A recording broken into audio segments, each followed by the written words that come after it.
Bom dia a todos.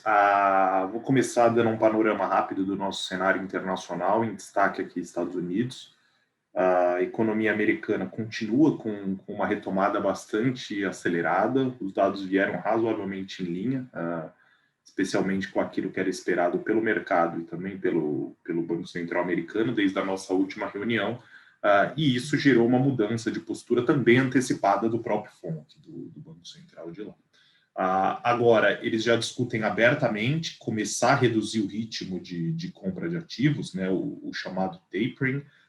A última reunião deixou claro que isso não é algo para ontem, não é algo para a próxima reunião, que vai ser anunciado com antecedência de algumas reuniões. Então, ele destacou o plural para falar, nunca vai ser na seguinte se não derem um hint, nenhuma dica. E o mercado absorveu isso bem, então tem muito medo, né, tem muito receio quanto ao episódio do taper tantrum lá atrás, quando o Bernanke sinalizou que poderia começar a reduzir o ritmo de compra de ativos e gerou um baita sell-off, e o Fed tem tocado isso com bastante cuidado.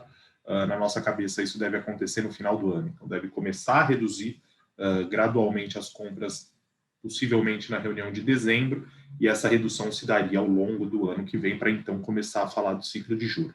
Um comentário aqui só, eu acho que especificamente quanto ao programa de compra de ativos dos Estados Unidos, a gente tem um negócio, dá para traçar um paralelo com o que está acontecendo no Brasil, onde os bancos centrais miraram uma crise, uma recessão longa que acabou não acontecendo. Então, o próprio NBR definiu essa como a recessão mais rápida da história dos Estados Unidos, né? Você teve uma parada por fechamento de economia, mas logo depois a economia voltou a se recuperar.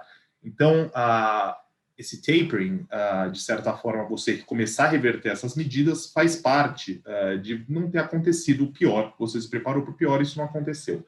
A gente vê alguma coisa parecida aqui no Brasil, daqui a pouco eu falo de Copom. Quanto à alta de juros, aí a gente está falando de um outro animal. Então, eu acho que esse definitivamente não é um assunto para agora. Vale lembrar que o FONC tem um novo mandato para isso, né? Então, agora, ele não tem uma meta de inflação anual, mas ele fez um novo arcabouço que, de certa forma, se assemelha a uma média. Então, ele mira uma média de inflação. Então, desta forma, ele tolera desvios moderados de inflação por algum tempo. Então, eu acredito que isso vai ser ainda discutido ao longo do ano que vem.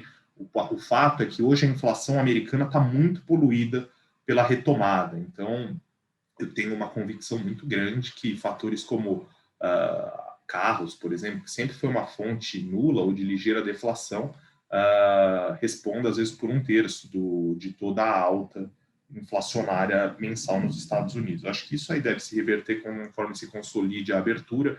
A gente pode ter uma pressão de salário aí por causa da reabertura de serviços, mas tudo me parece controlado, esperado, e de certa forma os preços mostram isso. As expectativas de inflação nos Estados Unidos muito bem ancoradas, e as taxas de juros lá atingindo patamares aí mínimos nas últimas semanas. Então, a nossa cabeça para Estados Unidos é crescendo, não vemos aí fonte de aperto das condições financeiras para o Brasil por conta de uma alta de juro precipitada. Eu acho que o Fed tem conseguido mostrar que vai conduzir bem a questão do tapering, a gente não vê uma alta de juro aí à vista. Não acho, definitivamente, não vejo por hora uma discussão de alta de juro para 2022. E caso essa discussão ocorra, a meu ver, ela vai se dar de uma forma razoavelmente positiva, de uma economia ainda mais saudável do que se espera. Não vai ser eu não vejo o Fed mudando a função de ação e sendo mais hawkish do que o mercado e causando uma surpresa, mas eu vejo eventualmente o cenário melhorando e todo mundo, o mercado indo para uma Fed Funds um pouco mais alta por conta de uma melhora adicional, embora esse não seja o nosso caso, isso aqui eu estou pensando como um cenário alternativo, muito mais do que o FONC panicar e começar a subir juros antes do que todo mundo espera. Então, eu não vejo pressões aí pensando em preço de ativo para o Brasil, nem preço de ativo, mas condições financeiras internacionais que afetem aí o meu cenário macro, das variáveis macro do nosso cenário, eu não vejo grandes pressões aí no curto prazo vindo de fora. Aí, trazendo para o Brasil, eu acho que a gente tem 3 pontos, né? 4. Covid, atividade, política e política monetária / inflação. Começando por Covid, os dados vêm evoluindo super bem, então as mortes voltaram, a média de mortes por dia, né, a média semanal, a média de 7 dias de morte diária voltou para abaixo de 1.000 pessoas. Obviamente ainda é muita gente, tá? São 1.000 vidas que se vão todo dia na média, mas perto do que a gente chegou daquelas 3.000 vidas. E quando a gente olha para a curva, a gente está claramente numa desaceleração rápida. Então isso vai cair no 20% por semana. Os números de casos acompanham, então, o número de casos é mais ruidoso. Semana passada, o Rio Grande do Sul reportou um monte de dado acumulado que pareceu que estava acelerando de novo, mas também está numa clara queda. E acho que o principal dado nesse momento é a hospitalização. A hospitalização é o que a gente tem mais em real time. Em São Paulo, no estado de São Paulo, está caindo muito forte, mas especificamente na cidade de São Paulo, o número de novas internações já é a mínima da série histórica, entre aspas, que começa em maio do ano passado. Então, desde que a gente começou a computar dados de internação por Covid, que é maio do ano passado de novo, nunca se internou tão pouca gente na cidade de São Paulo. Até sexta-feira, nas nossas contas, mas como pode ter alguma defasagem, até segunda-feira da semana que vem, muito provavelmente o número de pacientes por Covid na cidade de São Paulo vai ser o menor também desde maio do ano passado, claramente um sinal da vacinação. A gente tem uma preocupação com Delta no mundo e no Brasil, tem. Estima-se que em São Paulo 25% dos novos casos já seja da variante Delta, mas vale lembrar que a Delta ela tem um impacto principalmente em populações vacinadas muito maior no número de casos do que no número de mortes. Isso a gente tem observado claramente na Europa. Você pode até ter um aumento de hospitalizações, mas, de novo, muito concentrado em quem não se vacinou. Mas isso é um negócio que pode gerar alguma apreensão no mercado, mas é um negócio que, honestamente, eu, se pudesse escolher, pelo que eu leio, obviamente, minha expertise nisso é muito baixa, mas fica meio claro que era melhor ter tido como dominante a Delta do que a nossa gama P1. A nossa gama P1 é muito mais agressiva, infelizmente matou muito mais gente. Mas eu acho que os dados sugerem, salvo o surgimento de uma cepa nova que não seja a Delta, os dados sugerem que, se Deus quiser, em breve, Covid vai ser uma página virada na atividade econômica, pelo menos da forma como ela foi nos últimos trimestres. Então, a gente deixa isso um pouco de lado, a vacinação está andando super bem, está até mais rápido do que a gente achava, e a gente estava na ponta consultiva no começo. A gente deve fechar o ano vacinando até todos os adolescentes. Então, aí eu passo um pouco para a atividade. A atividade vem retomando também de uma forma bastante robusta. A gente vê dados do comércio vindo muito bem. Os dados de serviço que são mais defasados em termos de divulgação, a gente tem muito mais indicador coincidente de comércio e indústria do que de serviços, mas os indicadores são bons, e acho que isso com certeza vai se intensificar. Eu ainda acho que vai ter uma troca, então eu vejo algumas pessoas, a demanda por bens já está nesse patamar e agora vem serviço. Eu acho que vai ter um arrefecimento de bens por conta do aumento do gasto para serviço, mas ainda assim os números, o CAGED veio super forte de novo, os números sugerindo alguma coisa aí na faixa de 5,5% a 6% de crescimento. A gente está com 5,4%, a gente está aí esperando essa última rodada de dados do segundo TRI para revisar oficialmente o nosso número, mas todos os nowcastings aí apontando para um número com um crescimento melhor, especialmente no terceiro TRI. Tá? Então, as revisões que a gente tem visto em relação ao nosso cenário têm se dado especialmente no terceiro TRI, o Brasil com um gargalo claro, né, cujos preços não se materializam como nos Estados Unidos, mas a gente está com um gargalo claro na produção de automóveis, não de caminhão, mas automóveis, está faltando peça aqui também. A gente vai ter um FAD essa semana, provavelmente vai mostrar isso. A produção industrial está sendo segurada aí pela produção de automóveis. Ontem a gente teve uma produção industrial flat, até caindo um pouco a indústria de transformação, e uma parte grande disso por conta de automóveis. Não está com cara que isso vai ser algo que vai se reverter no curto prazo.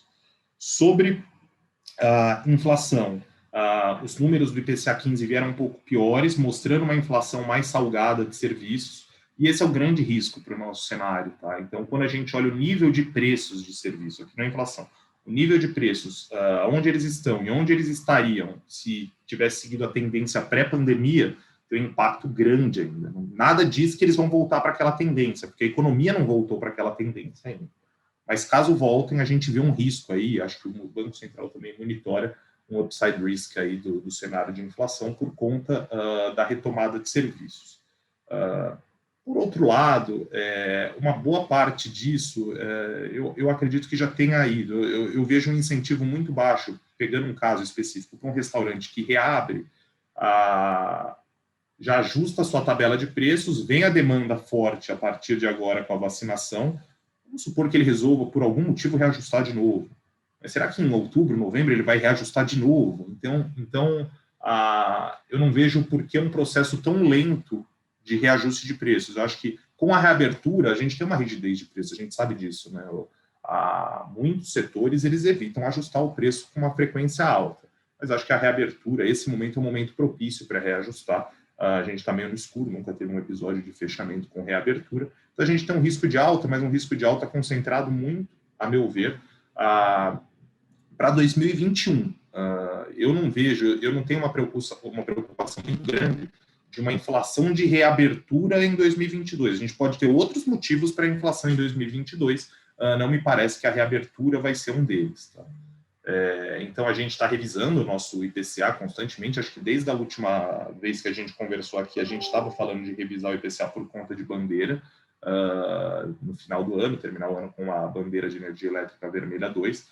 Essa é nosso cenário hoje. Nós tivemos também aí a questão climática, as geadas no meio do caminho. Então, hoje, nosso cenário está migrando para alguma coisa em torno de 7% para a inflação do ano. A gente ainda está um pouco abaixo disso, mas arredondando acho que para efeitos práticos, 7%, mas sem mudar a nossa projeção do ano que vem. Então, a gente continua aí com uma inflação ao redor da meta aí no ano que vem. O número que o modelo está cuspindo lá para a gente é 3,5, e esse é um pouco o nosso cenário. Vou falar um pouco dele, falando de política monetária. Muito ruim a data de hoje para fazer a nossa reunião, porque tem cupom e eu já posso estar errado hoje à noite. Então, eu peço que os próximos sejam... É sempre bom quando se erra no meio das reuniões, porque aí vocês não lembram dos erros no meio do caminho, mas errar no dia fica muito marcado. Mas eu acho que a nossa cabeça hoje para o Banco Central é uma alta de 100 pontos na Selic, principalmente por conta dessa inflação mais alta do IPCA 15, então, de serviços, que foi exatamente o que ele destacou. Então, da última reunião para cá, o Banco Central falou mais grosso, o mercado atendeu, ancorou as expectativas, e o que o Banco Central queria, basicamente, era, olha, se vocês piorarem o cenário de inflação de curto prazo, que projetem mais Selic, e não que projetem mais inflação no ano que vem, porque nós vamos reagir. Isso, de certa forma, ocorreu. Então, por mais que a gente tenha tido um baita choque inflacionário aí do último cupom para cá, as projeções de todo mundo para esse ano subiram pelo menos um ponto percentual e não subiram nada no ano que vem, mas o mercado ajustou a Selic, né? Então, pensando na pesquisa Focus, a gente já tem aí a Selic em 7% no ano.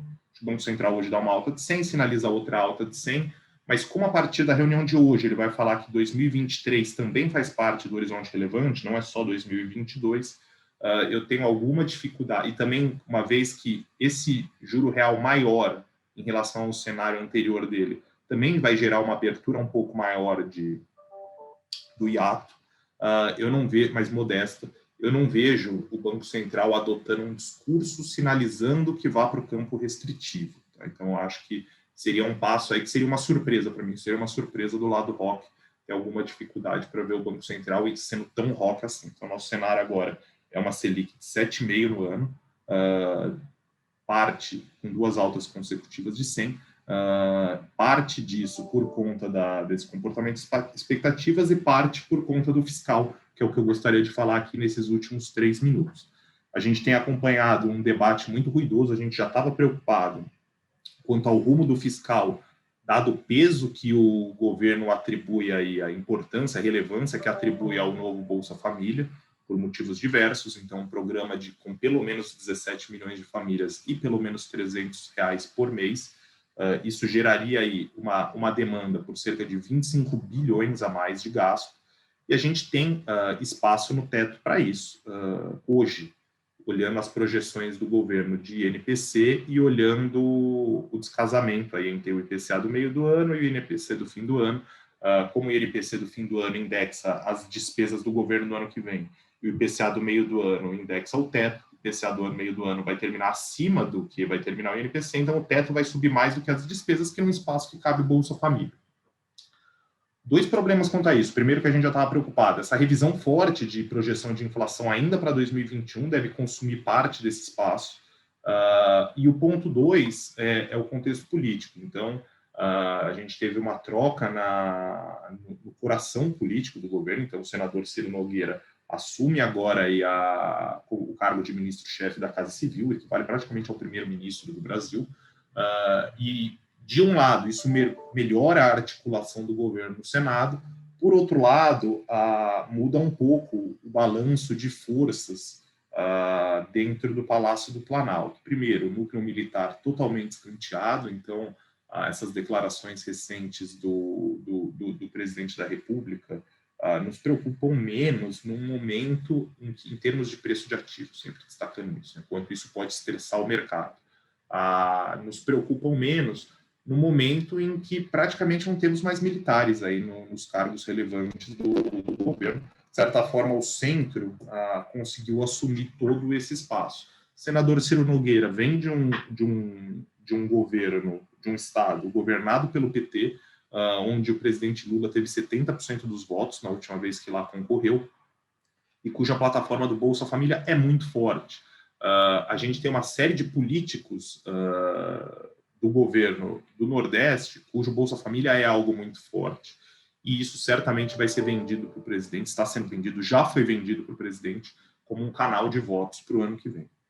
Portanto, eu acho muito difícil não sair esse Bolsa Família de pelo menos R$300, e aí entra em embrólio do precatório, onde eu queria falar meu último minuto aqui. Com essa surpresa dos precatórios, a equipe econômica vai lutar para que você tenha um parcelamento. O ideal era tirar o precatório do teto, sendo bem direto. O precatório é uma despesa de capital. Lá atrás, quando a gente fez o teto, a gente colocou o precatório para dentro por 2 motivos. Primeiro, porque você tem todo ano uma despesa meio fixa com o precatório. E segundo, porque é muito difícil lá atrás você ficar negociando o que fica, o que sai. Quando você via, você tirava tudo. Mas olhando hoje em perspectiva, faz sentido econômico tirar precatório do teto? Faz. Tem uma ferramenta para fazer isso? Tem. Você vai na PEC, você volta para 2017, você tira precatório, recalcula o teto sem precatório, vai abrir espaço aí para uns 20 bilhões de gasto, mas dado que o certo é que precatório não tivesse lá, tem que olhar das duas formas. Ano passado a gente pagou 55 bi de precatório, esse ano a gente pagou mais 57, vai pagar. Tem 40 bi aí em 2 anos que eram para ter sido gastos, idealmente, com saúde, educação, pensando no arcabouço do teto. Agora, obviamente que mexer no teto é algo ruidoso, você manda uma PEC, você não sabe o que vai sair, então acho que não seria temerário aí tentar isso, por mais que do ponto de vista econômico eu acho que fosse o ideal. A equipe econômica está mandando um texto para parcelar precatório, o texto originalmente vai para não abrir espaço no teto em relação ao que tem hoje. Então, se hoje está previsto gastar 57 bi em precatório ano que vem, eles estão calibrando o texto para que também gere essa despesa ano que vem. O ponto é que, dados os interesses do Congresso, é muito difícil que a equipe econômica ganhe essa. O ministro Paulo Guedes até pareceu na última live um pouco resignado com isso já, e aí o que se discute é o tamanho do buraco que vai ficar, né? O quanto que esse parcelamento de precatório vai abrir espaço para o teto. A gente acha que vai ser um valor para, no mínimo, garantir esses R$300 de Bolsa Família, mas muito provavelmente mais, tá? Então, acho que 10, 15 bilhões aí a mais de teto do que todo mundo tinha ano que vem, são projeções que me parecem bem conservadoras, tá? Então, alguma coisa a gente vai trabalhar com alguma coisa em torno de 20. Isso aí afeta a política monetária? Afeta. O Banco Central, no seu balanço de risco, ele já coloca lá um pouco mais, ele tem um cenário básico que ele divulga para todo mundo, ele fala, tem um cenário alternativo aqui que me adiciona inflação e juro por risco fiscal. A probabilidade desse cenário com certeza vai aumentar, então no final a Selic terminal vai ser maior também, e isso justifica um pouco o nosso 7,5, a gente estava na dúvida, será que a reação do Banco Central a esse fiscal vai ser 7,5 ou 8? Acho que isso vai depender um pouco da reação de mercado, por hora a gente está com uma Selic terminal de 7,5. Então, fechando aqui minha parte, o nosso cenário para a Covid está bem construtivo, para a atividade continua bem construtivo. O nosso cenário de inflação de curto prazo é de pressão mesmo, via geadas ou via reabertura, mas eu ainda acho que isso fica circunscrito, principalmente a 2021. Acho que mesmo em termos de inércia inflacionária, o que sobra para o ano que vem é bem modesto. Agora, o que preocupa bastante é o quadro fiscal, essas pressões que surgem aí por conta do novo, não só do novo Bolsa Família, mas também do que vai aparecer aí de orçamento para rodovia ano que vem, para Minha Casa Minha Vida, enfim. Essa parte eu acho que tem potencial para gerar muita turbulência nos mercados, já gerou essa semana, já gerou sexta-feira passada, gerou essa semana, e eu não consigo ver notícias boas dessa PEC, tá? Na tramitação. Eu não consigo ver uma tramitação tranquila. Eu acho que vai vir ruído de tudo que é lado. A gente deve ter aí um mês de bastante turbulência em relação a esse fiscal, e não acredito que a gente vá ter um final feliz. Eu acho que o final que a gente vai ter, dado todo o barulho que vai se fazer em agosto, a gente vai ser de novo a história do bode na sala. A gente vai falar, tá bom, poxa, só 20 bi a mais aqui no gasto do ano que vem, podia ser bem pior. Mas eu acho que o conjunto informacional que a gente tinha até a quinta-feira passada, até a segunda-feira passada, com certeza o resultado disso vai ser pior. Eu acho que isso vai acabar demandando mais juros. Não deve ser um negócio que atrapalhe a atividade econômica ano que vem, pelo contrário, acho que não gera um aperto de condição financeira capaz de atrapalhar, mas também não vejo um boom muito grande aí de estímulo fiscal, mas pensando aí para ativos, eu acho que deve ser um período bem ruidoso durante essa tramitação. É isso do meu lado, pessoal. Obrigado. Ficou aberto as perguntas, já quem quiser ir mandando no chat, eu já vou respondendo aqui.